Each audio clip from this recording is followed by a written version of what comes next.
وعلى عليه الصلاة والسلام.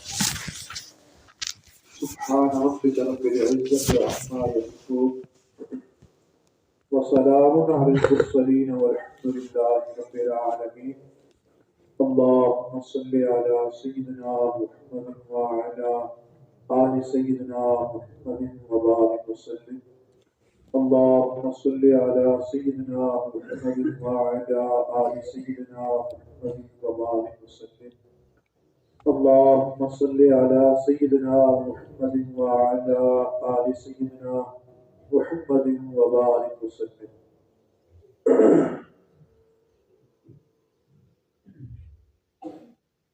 اللہ رب العزت کی دو طرح کی صفات ہیں. کچھ صفات وہ ہیں جن کو جلالی صفات کہا جاتا ہے، جیسے صفت غضب، صفت انتقام، یہ اللہ رب العزت کی جلالی صفات. کچھ صفات وہ ہیں جن کو جمالی صفات کہا جاتا ہے. رب تعالیٰ کا رحیم ہونا، کریم ہونا، رزاق ہونا، انسانوں کے اوپر، ساری کائنات کے اوپر رحم کرنا، یہ سب رب تعالیٰ کی جمالی صفات. رب تعالیٰ نے اس کائنات کی تربیت جو فرمائی ہے وہ جمالی صفات سے فرمائی ہے. اگر جلالی صفات سے تربیت فرماتے تو کائنات باقی نہ رہتی، سب ختم ہو جاتی، تو اس سے کہ آگے کوئی چیز نہیں کہہ سکتی. تو رب تعالیٰ نے جمالی صفات سے اس کی تربیت فرمائی ہے. ہاں، بس اوقات ضرورت کے لیے جلالی صفات پہ اظہار فرمایا، جیسے نبی اسلام کی شریعت کے اندر حدود بھی ہیں، تعزیرات بھی ہیں. یہ ایک وقتی چیز ہے، سزا ایک وقت کی چیز ہوتی ہے، لیکن رب تعالیٰ نے جو دائمی تربیت فرمائی ہے وہ جمالی صفات سے تربیت فرمائی. چنانچہ حدیث شریف میں آتا ہے رب تعالیٰ نے عرش کے اوپر ایک تختی لکھ کے رکھی ہوئی ہے. وہ تختی اتنی بڑی ہے کہ یہ زمین اور آسمان کی چوڑائی سے بڑی ہے، اس کی لمبائی اور چوڑائی سے بڑی ہے. اس کے اوپر رب تعالیٰ نے یہ لکھ کے لگایا ہے ان رحمتی سبقت غضبی، میری رحمت میرے غضب کے اوپر سبقت دے جانے والی ہے. یعنی رحمت اور غضب دونوں ساتھ ساتھ چل رہے تھے. رحمت اتنا تیز چلی کہ وہ آگے چلی گئی اور غضب پیچھے رہ گیا. پھر رب تعالیٰ نے جو اپنا عرش بنایا ہے جہاں سے سارے فیصلے صادر ہوتے ہیں، جو اللہ رب العزت کا تخت ہے اس کو عرش کہا جاتا ہے، وہیں سے سارے فیصلے آتے ہیں. اس تخت کو، اس عرش کو بھی رب تعالیٰ نے پانی کے اوپر قائم فرمایا. وَكَانَ عَرْشُهُ عَلَى الْمَاءِ، اللہ نے اس عرش کو پانی کے اوپر قائم فرمایا. وہ حدیث میں آتا ایک سمندر ہے. کیا ہے؟ ایک سمندر ہے، اتنا بڑا سمندر ہے کہ ساتوں زمین، ساتوں آسمان سے بڑی تو اس کی ایک ایک موج ہے. ایک ایک موج ساتوں زمینوں اور ساتوں آسمانوں سے بڑی ہے. صرف ایک موج اتنی بڑی ہے تو کتنی موجیں ہوتی ہیں، سمندر جتنا بڑا ہوگا. اور اس کے اوپر رب تعالیٰ نے عرش کو قائم فرمایا. حدیث میں آتا ہے ساری کائنات اس عرش کے نیچے ہے، ساری کائنات، اور وہ عرش پوری کائنات کے اوپر ایک قبہ کی مانند ہے. یہ قبہ ہوتا ہے نا، اس کے اندر سب کچھ چیزیں آ جاتی ہیں. یہ ہم ٹرے سجاتے ہیں، اس کے اوپر کھانے سجاتے ہیں، مختلف طرح کے اوپر کپڑے سے ڈھانپ دیتے ہیں. تو رب تعالیٰ نے پوری کائنات کے اوپر اس عرش کو قائم فرمایا. اللہ اکبر. اور وہ جس پانی کے اوپر اس عرش کو قائم فرمایا ہے وہ اتنا بڑا ہے کہ ساتوں زمین، ساتوں آسمان سے بڑی اس کی ایک ایک موج ہے. آپ اگر رحمت کو ایک مجسم شکل دے دیں، رحمت کو اس کی ایک مجسم شکل بنائیں تو وہ پانی کی طرح بنتی ہے. کہتے نا جی فلاں بندہ اتنا نرم پڑ گیا، اتنا نرم ہو گیا، وہ پانی پانی ہو گیا. سمجھا کی بات؟ اور غضب کو اگر مجسم شکل دے دیں تو اس کی شکل آگ کی بنتی ہے. کہتے ہیں فلاں بندہ اتنا غصے میں ہو گیا، اتنا غصہ ہو گیا، گویا کہ آگ بگولا ہو گیا. آگ کے ساتھ تشبیہ دیتے ہیں، اور رحمت کو پانی کے ساتھ تشبیہ دیتے ہیں. گویا رب تعالیٰ خود بھی رحمان، عرش کو جو قائم فرمایا وہ بھی رحمت کے اوپر لکھ کے بھی لگوا دیا، ان رحمتی سبقت غضبی، میری رحمت میرے غضب کے اوپر سبقت لے جانے والی ہے. پھر حدیث میں آتا ہے رب تعالیٰ نے اس عالم کے لیے، رب تعالیٰ نے عالم کے لیے 100 رحمتیں پیدا فرمائی. کتنی؟ 100 رحمتیں بنائی. ایک رحمت رب تعالیٰ نے اس دنیا میں بھیجی. اس کے اثرات یہ ہیں کہ ہر جو ہے بندوں کے درمیان محبت پیدا کرتی ہے. والدین اولاد سے محبت کرتے ہیں، اولاد والدین سے محبت رکھتی ہے، بھائی بھائی سے محبت رکھتا ہے، مسلمان مسلمان سے محبت رکھتا ہے. کہ رب تعالیٰ کا رضاق ہونا، رب تعالیٰ کا رحیم ہونا، یہ سب اس ایک رحمت کے اثرات ہیں. 99 رحمتیں رب تعالیٰ نے اپنے عرش کے نیچے چھپا کے رکھی ہیں. قیامت کے دن ان 99 رحمتوں کا بھی ظہور ہوگا. آپ بتائیے جب 99 رحمتیں برستی ہوں گی کتنی رحمتوں کی بارش ہوگی.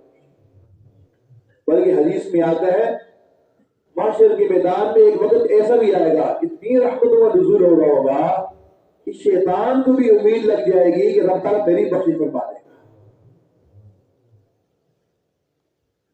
رب تعالیٰ کی شان رحمت کے اثرات یہ ہوئے کہ رب تعالیٰ نے بندوں کے ہدایت کے اسباب پیدا فرمائے. کسی سے دشمنی ہو اس کو کوئی بندہ سیدھا راستہ نہیں دکھاتا، نہیں جاتا ہے باہر میں جائے، دشمن ہے. جس سے محبت ہوتی ہے اس کو سیدھا راستہ دکھایا جاتا ہے. تو انسانوں سے رب تعالیٰ کو محبت تھی، مخلوق سے محبت تھی.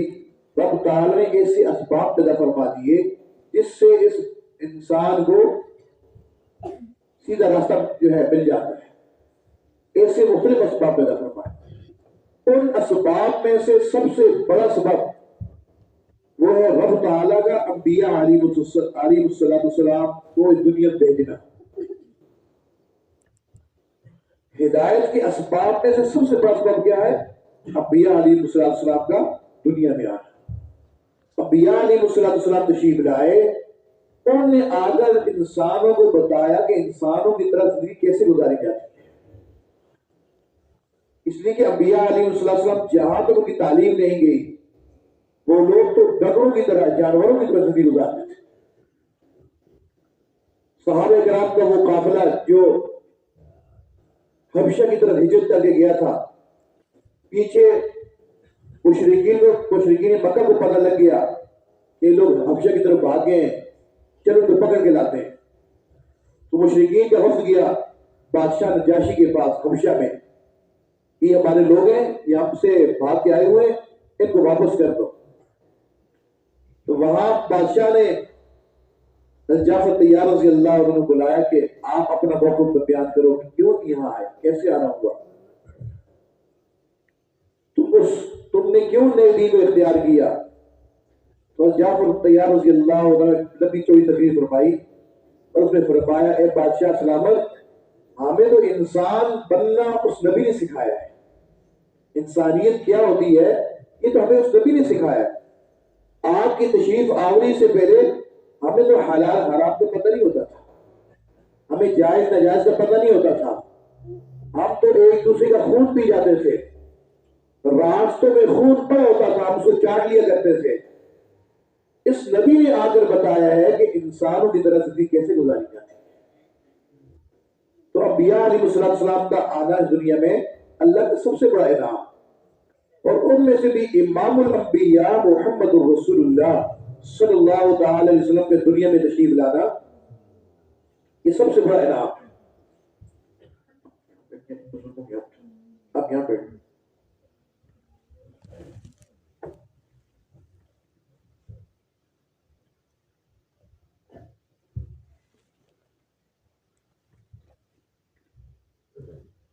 کتنا بڑا انعام ہے، اتنی بڑی نعمت تھی آپ علیہ السلام کو دنیا میں تشریف لانا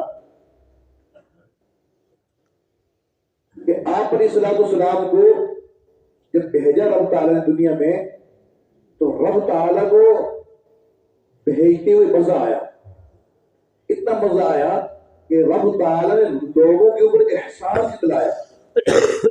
حالانکہ رب تعالیٰ کی بے شمار نعمتیں ہیں، کوئی بندہ دنیا کے اندر جتنے درخت ہیں ان درختوں کے پتوں کو گننا چاہے نہیں گن سکتا، زمین کے ذرات کو شمار کرنا چاہے نہیں شمار کر سکتا، سمندر کے پانی کے قطرات کو شمار کرنا چاہے نہیں شمار کر سکتا۔ یہاں کثیر تعداد میں علماء موجود ہیں، دیگر پڑھے لکھے لوگ موجود ہیں، ان کی موجودگی میں کہوں نہیں، پتوں کو گننا ممکن ہے، زمین کے ذرات کو شمار کرنا ممکن ہے، لیکن اللہ رب العزت کی نعمتوں کو شمار کرنا ممکن نہیں۔ اس لیے کہ رب تعالیٰ خود ارشاد فرماتے ہیں وَإِن تَعُدُّوا نِعْمَتَ اللَّهِ لَا تُحْصُوهَا، اگر تم اللہ رب العزت کی نعمتوں کو شمار بھی کرنا چاہو شمار نہیں کر سکتے۔ اتنی بے شمار نعمتیں رب تعالیٰ نے ہمیں عطا فرمائی، لیکن کہیں بھی احسان نہیں جتلایا۔ میرے بندو میں نے تمہیں یہ نعمتیں دی ہیں، میرا احسان ہے، نہیں احسان آپ قرآن مجید اٹھا کے دیکھیے، کہیں بھی احسان نہیں جتلایا۔ میرے بندو اگر میں تمہیں آنکھیں نہ دیتا تم تو نابینا ہوتے، میں تمہیں کان نہ دیتا تم بہرے ہوتے، دیکھتے رہتے تمہیں سنائی کو نہ دیتا، میں تمہیں زبان نہ دیتا تم گونگے ہوتے، کسی سے کوئی بات کہنا بھی چاہتے لیکن نہ کہہ سکتے، میں تمہیں ہاتھ نہ دیتا تم لولے ہوتے، کام کاج کے لیے دوسروں میں محتاج ہوتے، میں تمہیں پاؤں نہ دیتا تم لگڑے ہوتے، کہیں چل کے جانے کے لیے بھی دوسروں میں محتاج ہوتے، میں تمہیں صحت نہ دیتا تم بیمار ہوتے، میں تمہیں اولاد نہ دیتا تم لاولد ہوتے، میں تمہیں دولت نہ دیتا تم غریب ہوتے، میں تمہیں عقل نہ دیتا تم پاگل ہوتے۔ پاگل بنی کیا زندگی ہے؟ ایک جگہ پر بات چل رہی تھی، بیان کے بعد لوگ مل رہے تھے، تو ایک صاحب اردو کونے میں کھڑے ہیں اور ہنس رہے ہیں، بہت خوبصورت نوجوان لڑکا ہے، اتنا خوبصورت ہے، اتنا صحت مند ہے کہ اس کی چھاتی پر نا جو پانی کا پیالہ بھر کے رکھ دیا جائے پانی گرے نہیں، اللہ نے ایسی صحت عطا فرمائی تھی، ایسا خوبصورت تھا، لیکن دیکھ رہا ہے ہنس رہا ہے، دیکھ رہا ہے ہنس رہا ہے۔ پوچھا گیا کیا بات ہے، سب لوگ مل رہے ہیں اور یہ دوری کھڑا وہیں سے ہنس رہا ہے، تو بتایا گیا یہ پڑھا لکھا نوجوان ہے، کسی ایک بڑی جگہ پر کسی کمپنی میں ڈائریکٹر تھا، انجینئر بھی ہے، یہ چند دن پہلے اس کے دماغ کا بھی پرزہ ہل گیا ہے، اب اس کو نہ کھانے کا پتہ چلتا نہ پکانے کا پتہ چلتا ہے۔ میرے بندو اگر میں تمہیں عقل نہ دیتا تو پاگل ہوتے، میں تمہیں عزت نہ دیتا تم ذلیل ہوتے، یہ میری دی ہوئی نعمتیں ہے نا، میرا احسان ہے، نہیں کہیں بھی احسان نہیں جتلایا۔ لیکن رب تعالیٰ نے جب آپ علیہ السلام کو بھیجا تو فرمایا لقد من اللہ علی المؤمنین اذ بعث فیہم رسولا، حقیقت رب نے احسان کیا کہ لوگوں کے درمیان اپنا رسول بھیجا، لوگوں کے درمیان اپنا رسول بھیجا۔ اللہ آپ نے اتنی عظیم نعمت ہمیں عطا فرمائی، اتنی عظیم نعمت عطا فرمائی کہ جس کو پانے کے لیے وقت کے انبیاء علیہ السلام بھی دعائیں کرتے گئے، تقریباً 10 کے قریب ایسے انبیاء کے نام آتے ہیں کتابوں میں جنہوں نے یہ دعا کی تھی اللہ ہمیں بھی اس آخری نبی کی امت میں پیدا کرنا۔ چنانچہ موسیٰ علیہ السلام کے سامنے جب صحابہ کرام کا تذکرہ ہوا جو ایسی صفات والے ہوں گے، پوری کی پوری جماعت ایسی مقدس ہوگی، ایسی صفات والی ہوگی، تو موسیٰ علیہ السلام ارشاد فرمانے لگے اللہ یہ امت مجھے عطا فرما دے، یہ امت مجھے عطا فرما۔ فرمایا نہیں، یہ امت جو ہے امام الانبیاء محمد رسول اللہ کی امت ہوگی۔ اچھا اگر آپ یہ امت نہیں عطا فرمانا چاہتے، اگر یہ امت مجھے نہیں عطا فرمانا چاہتے تو مجھے ہی اس امت میں پیدا فرما دیجیے، یعقوب علیہ السلام نے دعا کی، یوسف علیہ السلام نے دعا کی، سلیمان علیہ السلام نے دعا کی، کسی نبی کی دعا قبول نہیں ہوئی سوائے عیسیٰ علیہ السلام. اور عیسیٰ علیہ السلام آخری وقت تشریف لائیں گے، نبی علیہ السلام کی امتی کی حیثیت سے تشریف لائیں گے. اور ہم سب کو رب تعالیٰ نے آقا علیہ السلام کی امت میں بغیر کسی درخواست کے پیدا فرما دیا. یہ رب تعالیٰ کا ہمارے اوپر کتنا بڑا کرم ہے. اللہ آپ نے اتنی عظیم نعمت عطا فرمائی، اس نعمت کے عطا کرنے کا مقصد کیا ہے؟ فرمایا اِذْ بَعَثَ فِيهِمْ رَسُولًا يَتْلُو عَلَيْهِمْ آيَاتِهِ وَيُزَكِّيهِمْ وَيُعَلِّمُهُمُ الْكِتَابَ وَالْحِكْمَةَ. اس عظیم نعمت کے بھیجنے کا مقصد یہ ہے کہ تمہیں میری آیات پڑھ کے سنائے گا، میری نشانیاں تمہیں بتائے گا، تمہارا تزکیہ کرے گا، تمہیں گناہوں سے پاک صاف کرے گا، تمہارا تعلق مخلوق سے توڑے گا، خالق کے ساتھ جوڑے گا، تمہیں علم و حکمت کی باتیں سکھائے گا. یعنی آقا علیہ السلام کی تشریف آوری کے مقاصد میں سے ایک مقصد کیا ہے کہ لوگوں کا تزکیہ کریں گے. تزکیہ کہتے ہیں لوگوں کے اندر سے گناہوں کے کھوڑ کو نکال دینا، گناہوں کے کھوڑ کو نکال دینا. دو طرح کے الفاظ ہوتے ہیں، ایک لفظ ہوتا ہے تصفیہ، ایک ہوتا ہے تزکیہ. تصفیہ کہتے ہیں اوپر سے صاف کرنے کو، اور تزکیہ کہتے ہیں اندر سے میل گجیل کو نکالنے کو. مثال کے طور پر شیشہ گندا ہو گیا نا، تو اس کے میل اندر نہیں ہوتی ہے، میل اس کے اوپر ہوتی ہے. اوپر سے کپڑا لگائیں گے تو کیا ہو جائے گا؟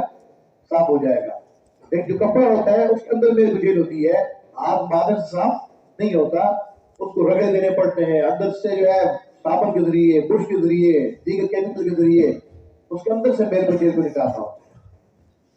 تو دل کے جو ہے نا نفس کے اندر جو ہے اس کے اندر کھوٹ ہوتا ہے، اس کے اندر سے گناہ کو کھوٹ نکالنا ہوتا ہے. تو جتنے بھی انبیاء تشریف لائے سب نے یہی کام کیا، لوگوں کے دلوں کے اوپر آ کر محنت کی، ان کے اندر سے جو گناہ کا کھوٹ تھا اس کو نکالا. اگر کوئی بندہ اپنی اصلاح خود کر سکتا تو اللہ رب العزت نے تو قرآن مجید بھیج دیا تھا، انبیاء کے بھیجنے کی ضرورت نہیں تھی. کوئی عرب لوگ تو قرآن مجید کو پڑھنا جانتے تھے، معنی بھی جانتے تھے، رب تعالیٰ کیا کہہ رہا ہے، لیکن جب تک کوئی نمونہ شامل نہ ہو، کوئی تربیت کرنے والا نہ ہو، تربیت کرنا تو مشکل کام ہوتا ہے.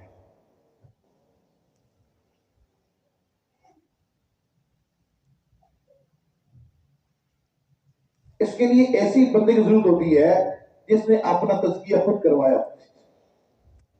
ایک بندہ دوسری تربیت کرنا چاہتا ہے، اس کو خود پتہ ہی نہیں تربیت کیسے کی جا سکتی ہے، کیسے تربیت کر سکتا ہے. جس نے اپنی تربیت کروائی ہوتی ہے وہی دوسری تربیت کر سکتا ہے. امام الانبیاء محمد رسول اللہ صلی اللہ تعالی علیہ وسلم کو رب تعالیٰ بھیجا تو آپ کو بھی شان رحمت کے ساتھ بھیجا. خود بھی رحیم رحمان، عرش بھی رحمت کے اوپر قائم، لکھ کے بھی لگائے ہوئے ان رحمتی سبقت غضبی. آگے اس محبوب بھیجا گیا اس کو بھی فرمایا وما ارسلناک الا رحمت للعالمین. میرے محبوب ہم نے آپ کو سارے جہانوں کی رحمت بنایا. اور نبی علیہ السلام انتہائی رحیم اور انتہائی کریم، امت کا ذرا سا غم بھی نبی علیہ السلام سے برداشت نہیں ہوتا. دن میں بھی امت کے لیے روتے تھے، راتوں میں بھی امت کے لیے روتے تھے، یا اللہ میری امت کو معاف فرما. آپ تاریخ اٹھا کے دیکھیے، کسی نبی کے بارے میں اتنا نہیں آتا کہ اپنی امت کے لیے اتنا زیادہ رویا ہو جتنا امام الانبیاء محمد رسول اللہ صلی اللہ تعالی علیہ وسلم اپنی امت کے لیے روتے تھے.